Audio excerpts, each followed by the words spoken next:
We are back and straight into another episode. Right, so bit of a delay in uploading because I covered quite a lot of distance in this episode. Pretty much 9 days of solid riding, but spoiler alert, I made it to the stands and I made it all the way to Uzbekistan. So at the end of the last episode, I just arrived in Tbilisi. So I spent 2 or 3 days checking out the city. And yeah, capital of Georgia, had a really great mix of some great landscape spaces, some ancient monuments, and some modern architecture as well. Yeah, very interesting city and really enjoyed soaking in the culture. However, all the mechanical issues experienced in the last episode was unfortunately not all behind me. So I was just leaving this morning and I tried to beep goodbye for the accommodation and it didn't work. So I'm back with Sandro and we think it's a fuse issue because the high beams are also not working and I'm going to need them for the tunnels with no lights in. So yeah, hopefully another quick fix. So a massive thank you to Sandro for fitting me in the morning. It was actually his day off and he was about to head up on a scooter ride. But yeah, so the issue turned out to be a very minor one, fortunately. The relay was just faulty to the horn and the floodlights. Very strange that we didn't pick up on it when the bike was with him a few days before. But anyway, I no longer have hazard lights, but it was definitely worth it to get the horn working again and the lights. But yeah, from here, headed north into the mountains to get to the Russian border. So that is the Greti Trinity Church.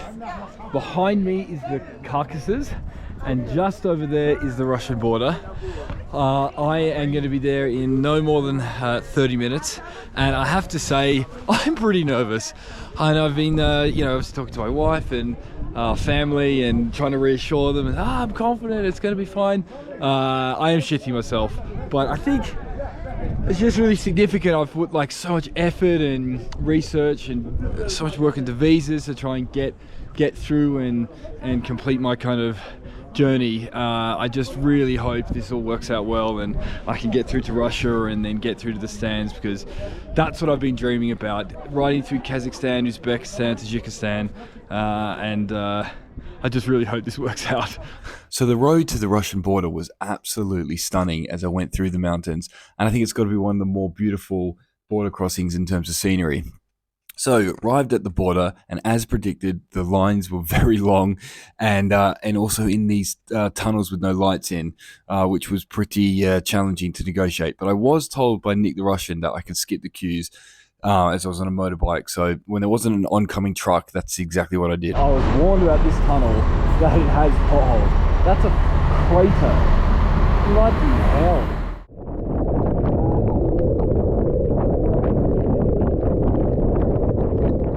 I made it to Russia. Get in. So the border crossing, as you would have seen, some pretty long queues, but actually the worst part of it was getting the paperwork to import the vehicle. There was a very long queue, people pushing in. I think in total I spent 4 hours at the border. Now, because of the delay with Princess in the morning, I didn't leave till 7:30, and I had a 2.5 hour ride to get to here, Nalchik, where I currently am. So I had to do 2 hours of riding in torrential rain in the darkness. It was not fun. So I spent the next 2 days riding to the Kazakhstan border. The mountains quickly flattened out into agricultural land, and yeah, had a pretty uneventful ride. And actually, in many ways, really enjoyed it. The driving was really, really good. Roads were very good. All in all, a positive experience.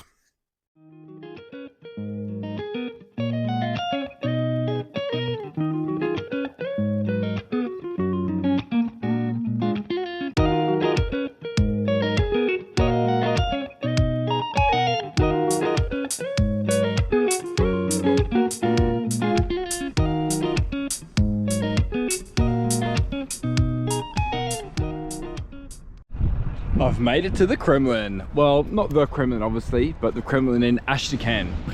So this ends my stay in Russia. Just a quick one as I get across to Kazakhstan. I'm super excited to be finally making it into the stands. Yeah, but my time so far has been amazing. People have been so friendly and kind, willing to help. Like the guy last night at the hotel just pulled over, took me to a couple of hotels. Yeah, it was fantastic. So really looking forward to my next stay in Russia, which will be a little bit longer, probably like a week or so as I get into Mongolia.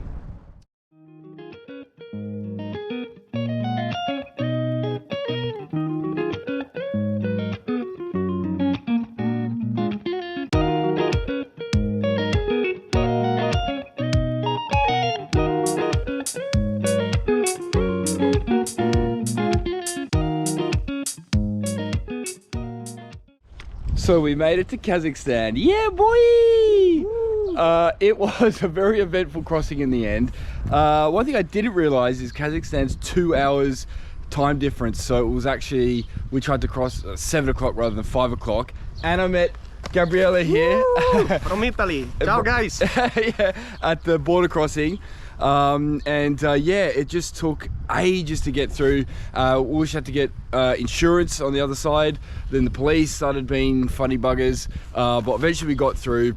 And we actually didn't get to this town till about 11 o'clock at night local time, and then we eventually found this amazing hotel, and no one speaks any English whatsoever, which is fine, but we don't have a SIM card or any internet. They don't even have Wi-Fi at the hotel, so communicating was very challenging. But we're here now. We have no currency as well. I tried to go and buy some food last night, but they wouldn't accept rubles. They don't do card machines.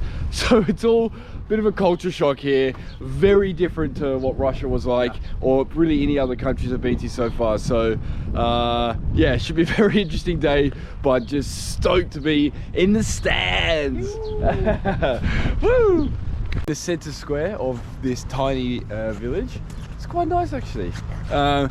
Yeah, people are so friendly, coming up to the motorbike, wanting to ask where we're going. When you say Mongolia, they just light up like, oh yes, great, Mongolia. So this is happening loads. People come up and want to look at the bikes, and they're just amazed by them. So yes, I met Gabriel at the border crossing, and yeah, we got chatting, and he was also heading very far east, and heading as far as Kyrgyzstan, and then was tempted to go to Mongolia if he could get a visa to Russia. But yeah, we were both heading to Uzbekistan with our next kind of big target as Bukhara. So we kind of decided that yeah, maybe we should ride together for the next 5 or 6 days as we cross the 2,000 kilometers of desert. So yeah, that was certainly our plan as we left the Kazakhstan border. And yeah, it was just nice to have a bit of riding company for the first time on my trip.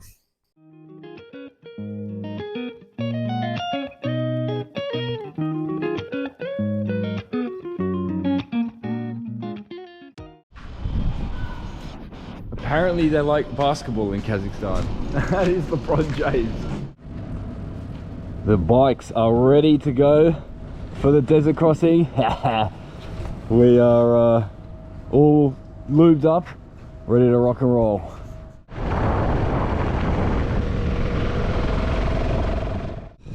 Right, so the mechanical troubles continue for me, unfortunately. I was just riding along, and then all of a sudden I just started swerving. Gabrielle's just come back for me, and I have another rear tyre flat. Now, this doesn't make any sense because it's a brand new inner tube, and it's a racing tube, so it's very thick, so it shouldn't have been able to get a puncture, and it's brand new off-road tyres. And the road we were on was a very good bitumen road, so there's no reason. I don't understand how I've got a flat. Anyway, I mean, you can see we are fairly remote. There is a little building down there, but this is certainly going to be challenging to fix this. I think we're going to have to try and do it on our own. I'm very happy I've got Gabriel here, to be honest. Yeah. I've just made it to the little, whatever this is, outpost. They have a motorbike there, there's a motorbike over there. Let's just hope they've got anything to fix this.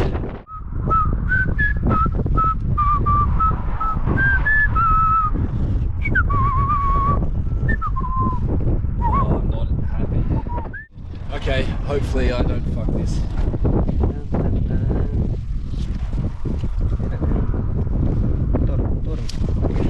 No. Okay.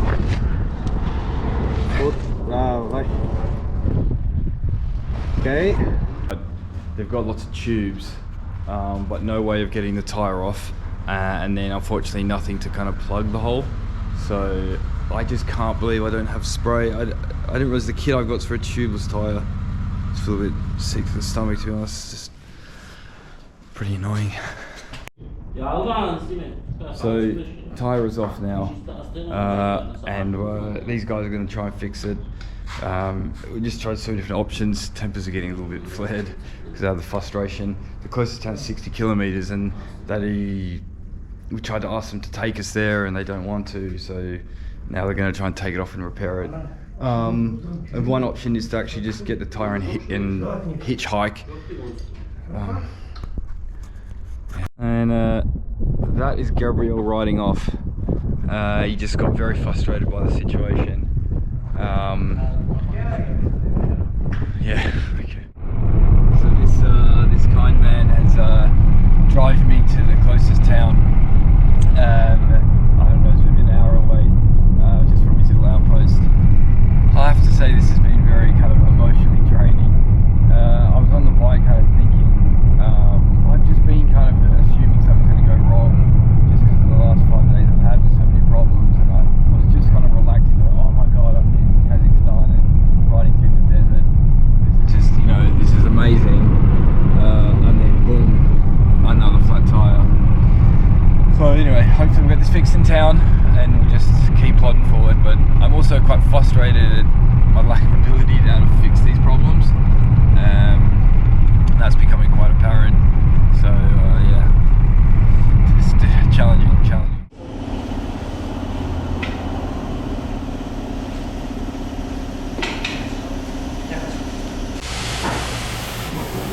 This is a little bastard. Oh. Holy crap. Holy shit. You think we found the problem? No. Oh my. Wow. Tire is fixed, baby. Oh, what a relief. It's always that thing when something goes wrong, you just say, how am I going to fix this? And I do not want this to be the end of the trip.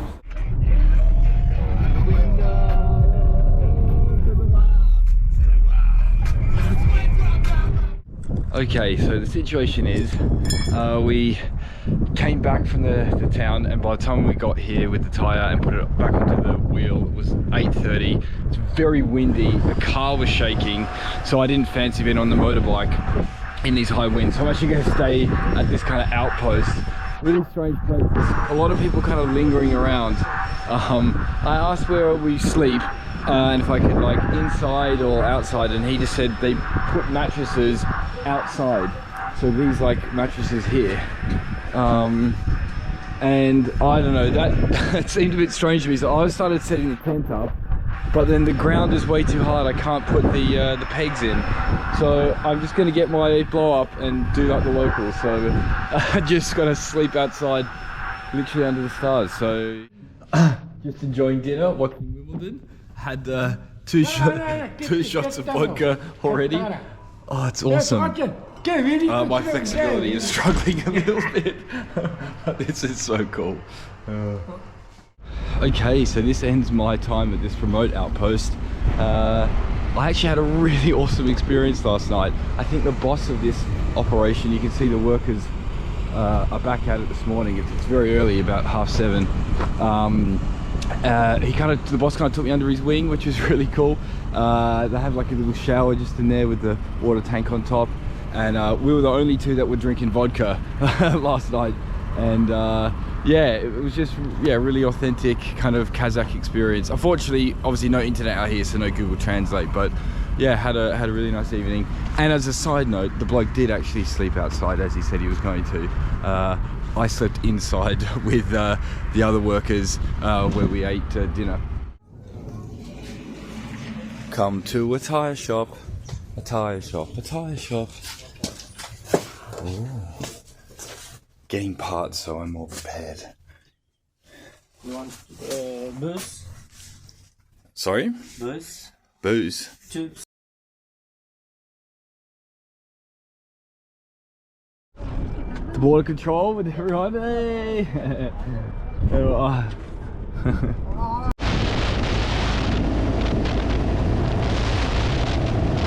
We're just negotiating some price to stay at this little with these guys. I had such a fun time last night. I wanted to do it again. Eat with the locals. Yes. So this young man's been helping me get settled in here. Had a shower and just moved Princess into her sleeping spot. And look at the sunset. Oh wow. What an amazing place. I'm here with Kondak, who has been amazing over the last day with me. And I think he's going to be a future motorbiker. We did a few laps around the car park and he was absolutely loving it. But yeah, thank you Kondak, you've been amazing. Yeah! Okay. Wow, this is crazy. So basically the road is absolutely terrible. And we're just trying to pick the right line. There's kind of 3 different roads that you can choose from. I'm on the far left one, which is kind of just the sand. It's going all right, but yeah, averaging some 30-40 k's an hour. This is tough going, and it's only 9 o'clock in the morning and it's already really quite hot. So yeah, this is going to be a challenging day. Challenging day.